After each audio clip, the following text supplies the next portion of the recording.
The U.S. interstate system, for the most part, is a beautiful enhancement to our quality of modern life and a fairly cathartic and efficient way to travel many miles of terrain at will, even if you have to share it with those of appalling driving etiquette and questionable cognizance.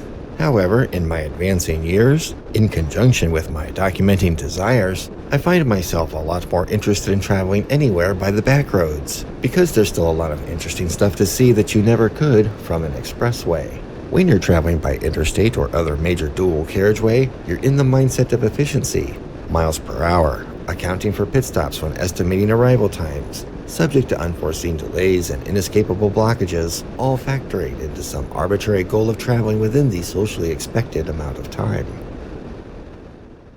Now, if you could afford to take said expected amount of time and double it, you might enjoy a more mosey mentality that savors the journey and maybe lowers your blood pressure. Personally, right now, I'm over mind-numbing 500-mile days dedicated to just getting there that zap your energy and time in easily unmemorable chunks, when for the same price you could opt for taking all day to travel a mere 200 miles and immerse yourself in a more enlightening and engaging expedition.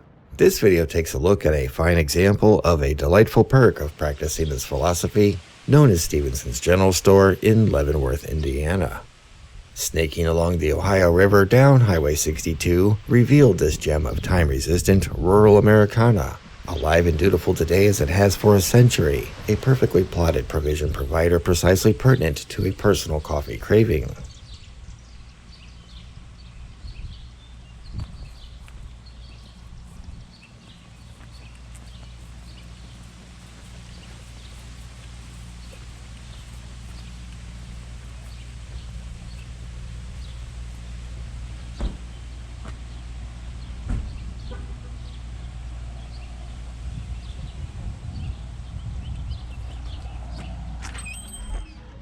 This place is country charm versus corporate consistency, which is nice, but not everything, and right now for me, this is just better. Consider it self-prescribed and administered mental therapy. This outpost has a long history and a good reputation in major online review platforms, and based on my experience, I'd suggest it's worth a visit or two, or even more frequently if you conveniently live in the area. Stephenson's General Store was run by the Stephenson family from 1917 to 2008, when it was closed and the inventory was sold off at auction. 2008. I wonder what could have possibly triggered an end to operations in 2008. But the happy ending to that saga is new owners took the reins in 2010, reactivating its purpose today as part pragmatic hardware store, convenient mart, cafe, ice cream counter, and gift shop. They even have their own bottled soda label, so we grabbed a pick and mix 4-pack to go. Behind-the-counter browsing is permitted, but only open to adults, so I had to forget that idea.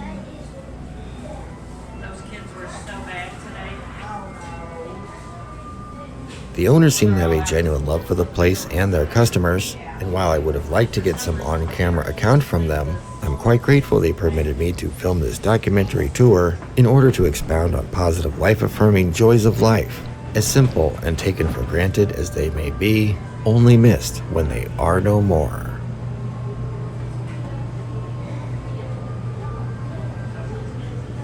Thank you for watching.